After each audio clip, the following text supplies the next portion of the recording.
everybody. Welcome to CHICAT Live. We're here at CAN TV's Collins Studio. Love ya, CAN TV. As always, we are Chicago Center for Arts and Technology. I am BJ Allen. I am the digital arts instructor at CHICAT, and I'm here with my colleague, Matthew Wilson. Hello everybody, my name is Matthew Wilson. I'm the Maker Lab instructor at CHICAT. And we have a lot of exciting stuff to show you today. Stay tuned, because at the end of today's program we're going to talk about our spring programs, which are coming up starting February 3rd. But first we're going to give you a little overview of CHICAT and show you some things that we have going on right now.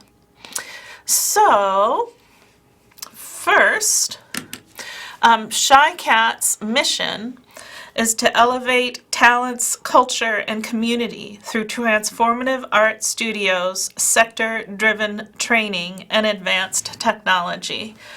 So CHICAT is an arts and education nonprofit, an arts and technology education nonprofit. We have adult programs, and we have programs for middle schoolers and high schoolers.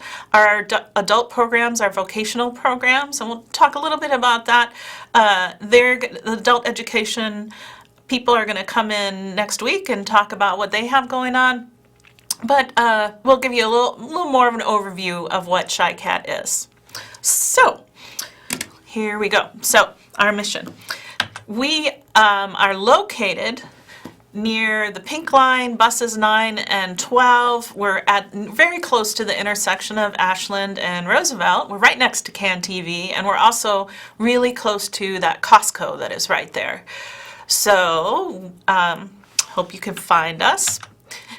This is our website, chicat.org. You can find more information about our adult programs and our youth programs, our mission, events coming up, what have you, at chicat.org. And as I said, we have adult education programs in maintenance mechanics, food lab and quality control, and health information. And all of our programs at CHICAT are no cost.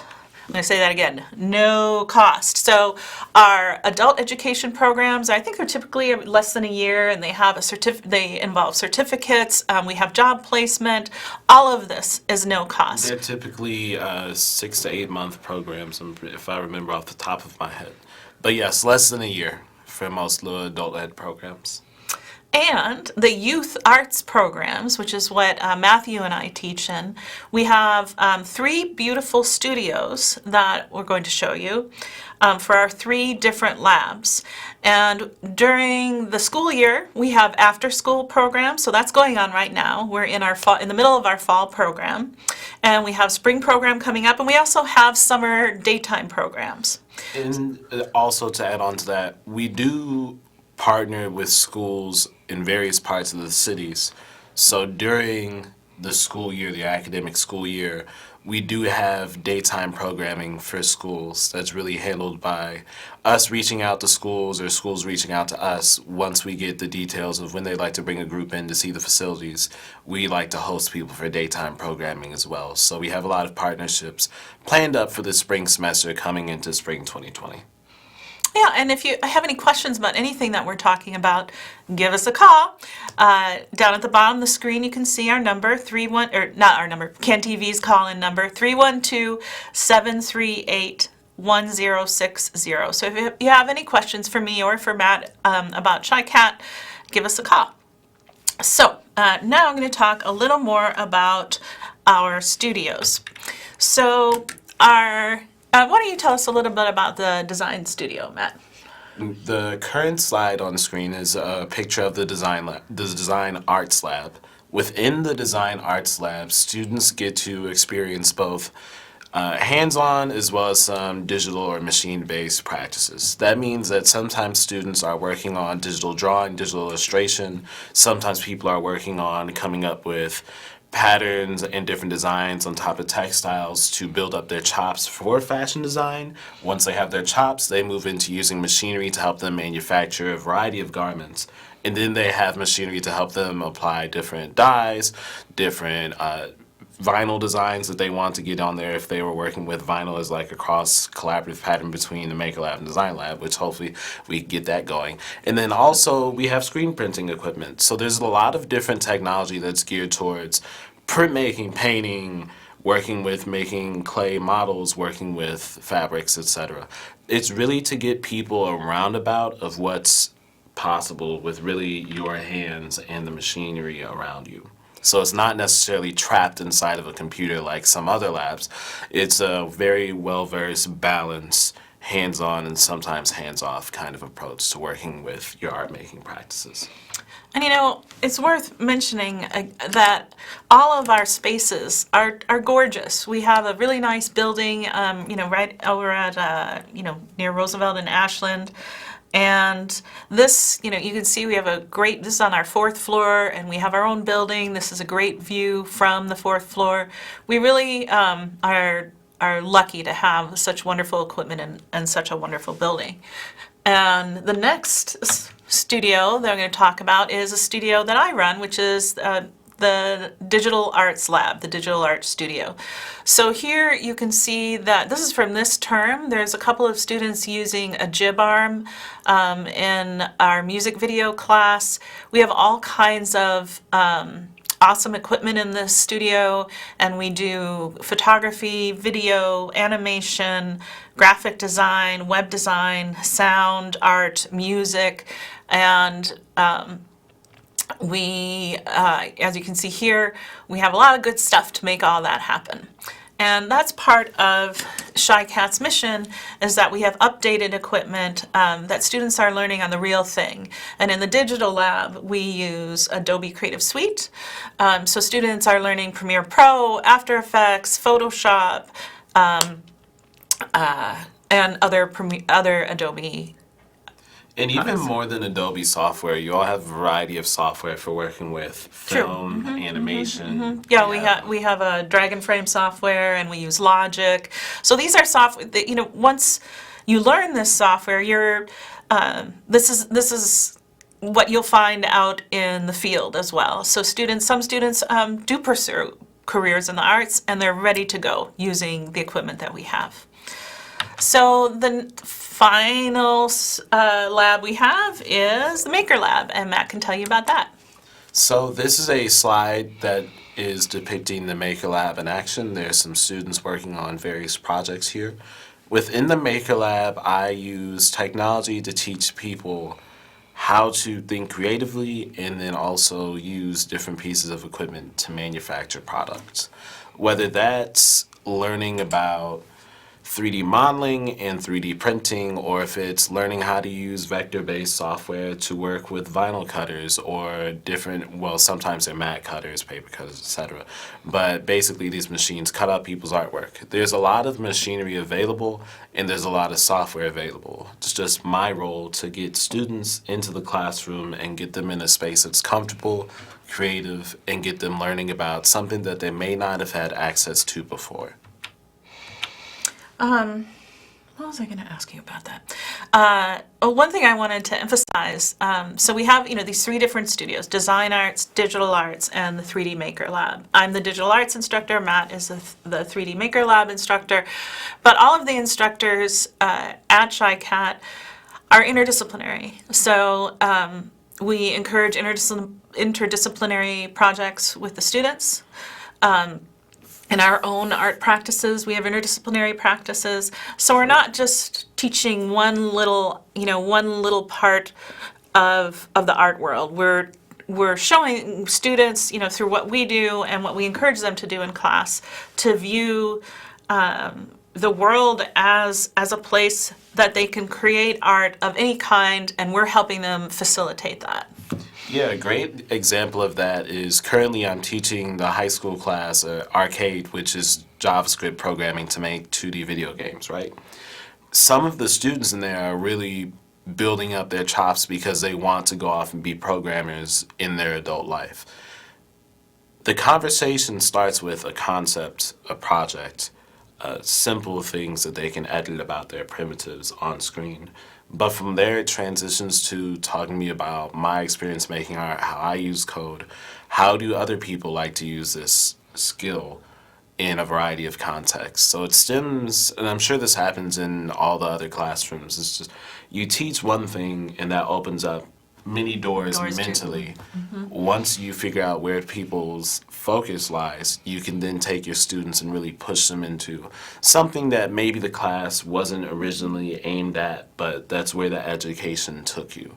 And that's a part of our transformative process as CHICAT. We make sure that people get in are fed creatively, mentally, and then are also in a nurturing environment to be comfortable to ask those questions. It's very hard to create a fostering educational environment. So there's really something we focus on, especially in your class, to feel like your students get a lot out of it too. So it goes beyond the context of this is just the project, do it, leave. It really stems into what's going on beyond and behind the content that's in our classrooms. Agree 100%.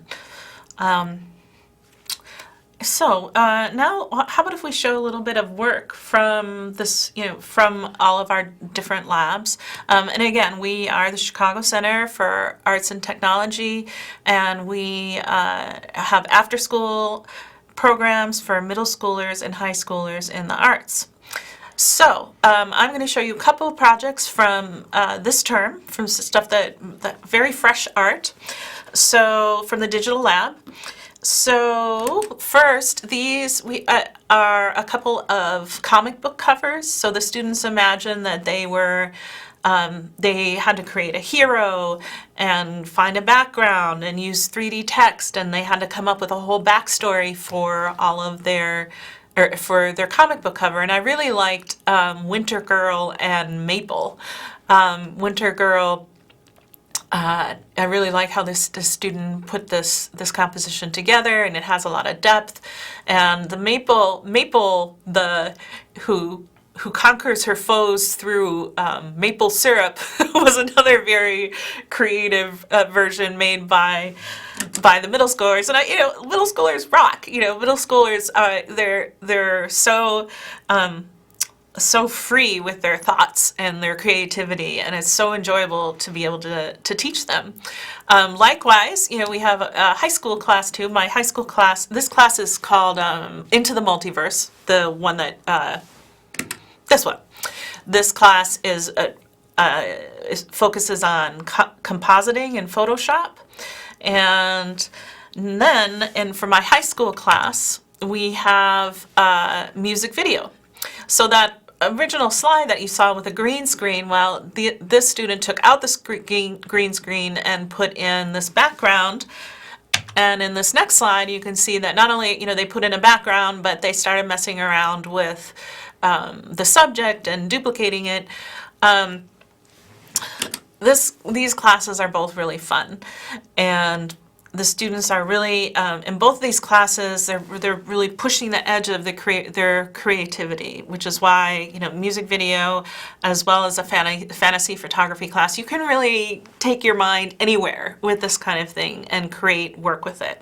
So I'm really enjoying the work that the students are putting out.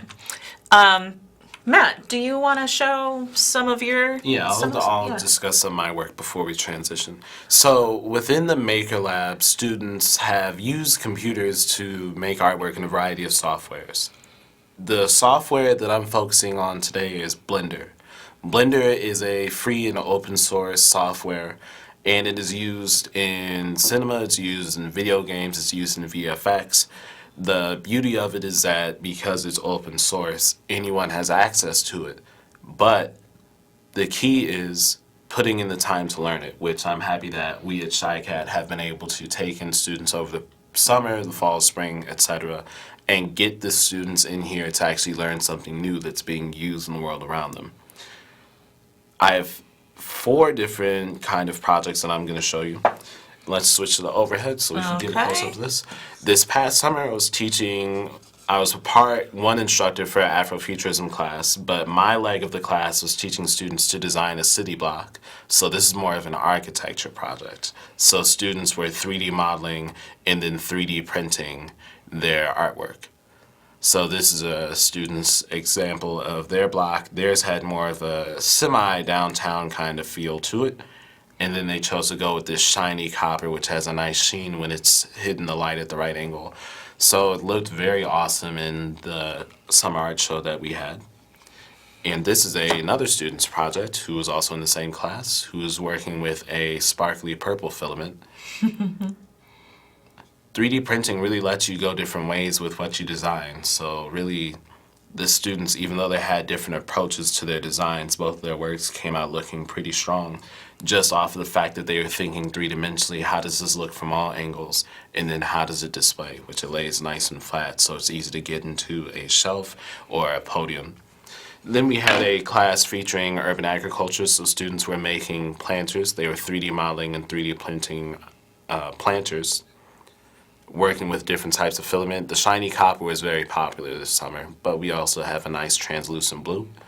They're both gorgeous. People were able to 3D model this and then 3D print it after we learned about, of course, the footprint of materials and how to use this responsibly, etc.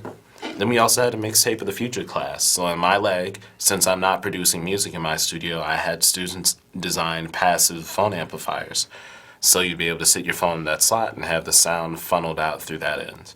So this is one example of how students use that. And then currently, you can switch back to me. Currently, students are learning in my middle school class, since the high schoolers are doing their programming. The middle schoolers are 3D modeling and digital sculpting. They're coming up with their own fantasy characters.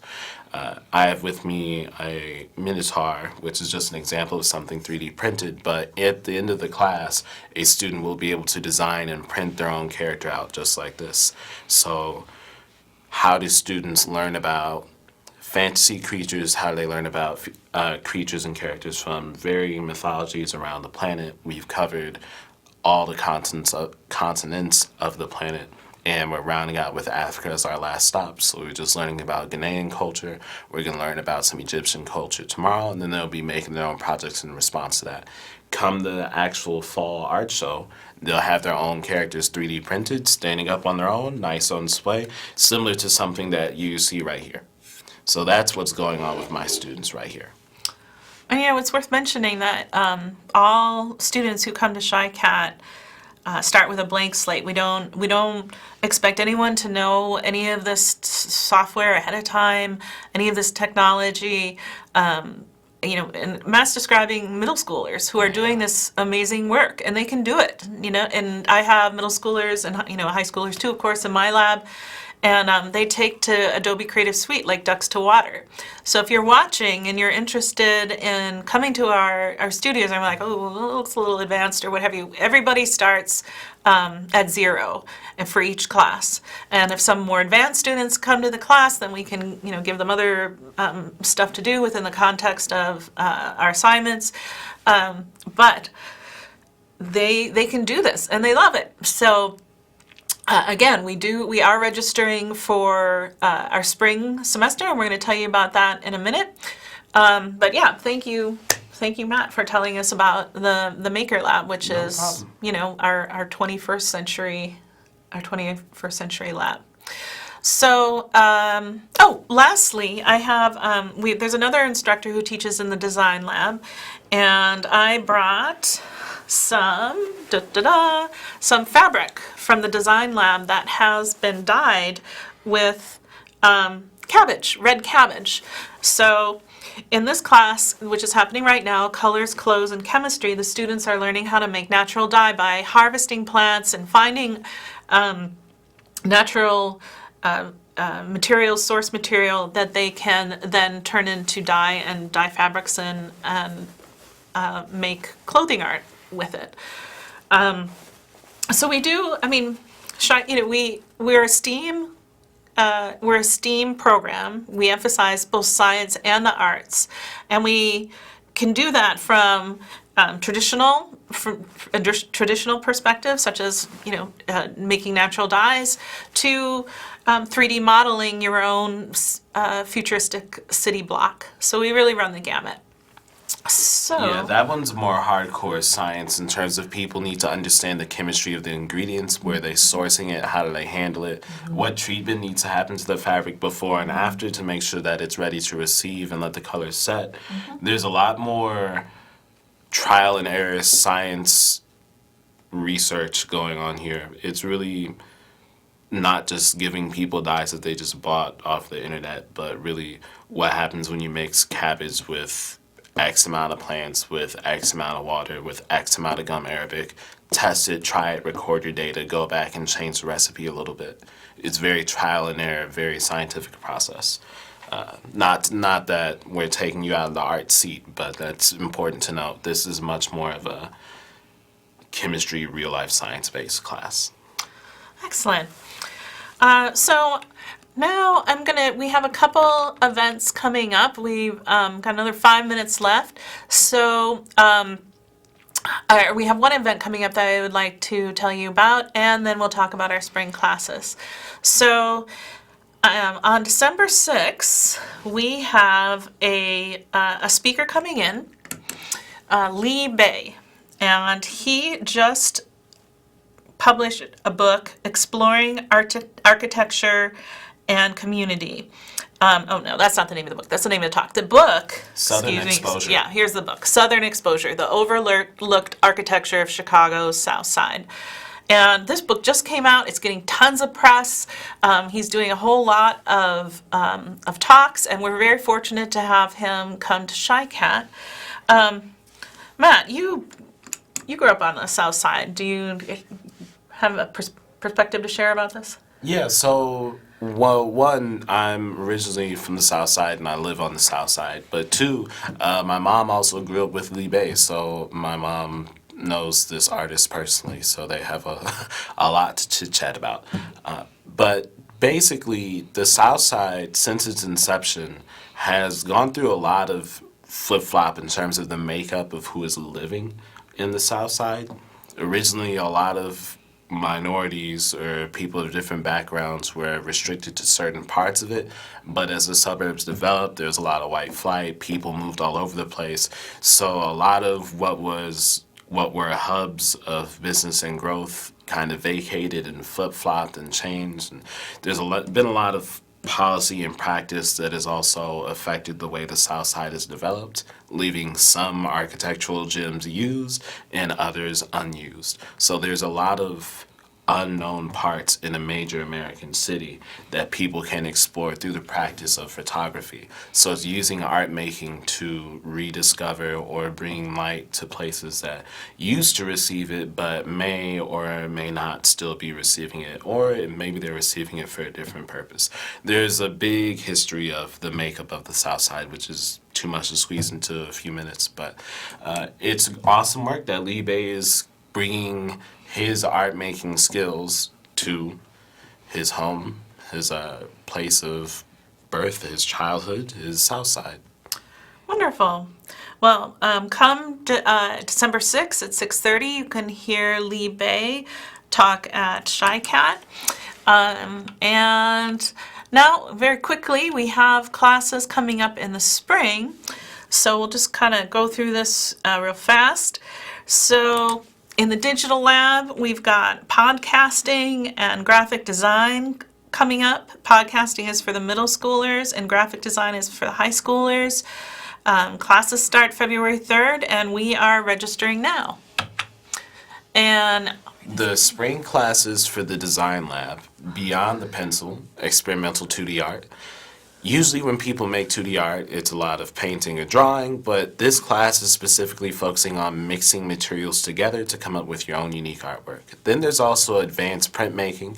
Advanced printmaking will be teaching high schoolers how to use printing presses to come up with a variety of artwork, and they'll be able to experiment with different types of printmaking to make their own artwork to have displayed in the spring art show. The Maker Lab will have 2 classes. Pixel is for middle schoolers. Pixel is going to be teaching people JavaScript to make electronics-based artwork, and then High Voltage will be wearable tech for the high schoolers. So those are the classes I'm offering. Well, it's going to be a wonderful term coming in the spring. We're closing out our term now in December. So please get in touch with us. CHICAT.org is how you can get a hold of us. And if you have any questions, give us a call. You can also stop by, and thanks for watching.